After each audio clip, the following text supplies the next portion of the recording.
Ruošiantis dažyti būtina žinoti, kokie paviršiai bus dažomi. Todėl pasirinkti reikia ne tik dažų spalvas, kas atrodo savaime suprantama, bet ir tinkamas dažų rūšis. Dažant medinius paviršius, dažų pasirinkimas priklauso nuo to, ar patalpose ar lauke bus dažoma. Langų ir durų dažymui šiuo metu dar labiau įprasta naudoti alkidinius, tirpiklinius dažus, nors vis dažniau naudojami ir dispersiniai dažai.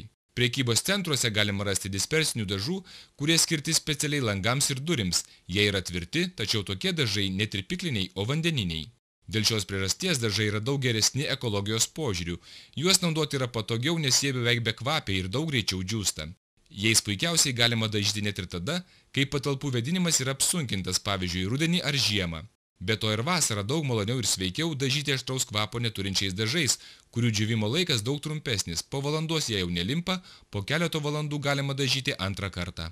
Šios dažus naudoti yra daug patogiau. Pavyzdžiui, skirtingai nuo alkidinių white spiritus skiedžiamų dažų, šitie dažai yra praktiškai bekvapiai. Dėl to jais puikiausiai galima dažyti ir tada, kai yra apsunkintas dėl kokių nors priežasčių vėdinimas patalpose. Pavyzdžiui, dažniausiai žiemą arba rudenį. Be to ir vasarą yra žymiai patogiau ir sveikiau dažyti aštraus kvapo neturinčiais dažais. O tas aštraus kvapo nebuvimas yra tikrai aktualu, kai dažomos gyvenamos patalpos. Pasirinkus dažus galima pradėti ir paruošiamuosius darbus. Paviršiaus nelygumų ir defektų neįmanoma visiškai paslėpti po dažų sluoksnių. Kai paviršius nepakankamai paruoštas, pablogėja ir jo išvaizda ir atsparumas. Pagrindiniai dažymo etapai naudojant akvaemalę yra labai paprasti. Dažomi paviršiai turi būti sausi ir švarūs. Nuo blizgių paviršių būtina nušlifuoti laką. Pelėsius ar mikroorganizmus reikia nuvalyti specialiais valikliais. Dažant medinius paviršius patalpų viduje, emalę galima tepti tiesiog ant medienos. Dabar svarbu visą paviršių nuosekliai nudažyti, nepraleidžiant ir sunkiai pasiekiamų vietų. Dažai akvaemalė skirti tiek vidiniams, tiek išorės paviršiams dažyti.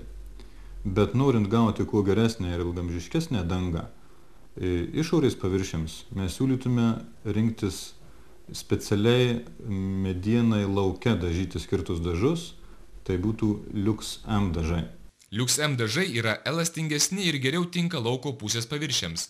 Nuo drėgmės ir temperatūros pokyčių mediena neišvengiamai truputį juda, todėl ir dažų plėveliai būtinas elastingumas, kurį ir turi Lux M dažai, skirti tik lauko darbams.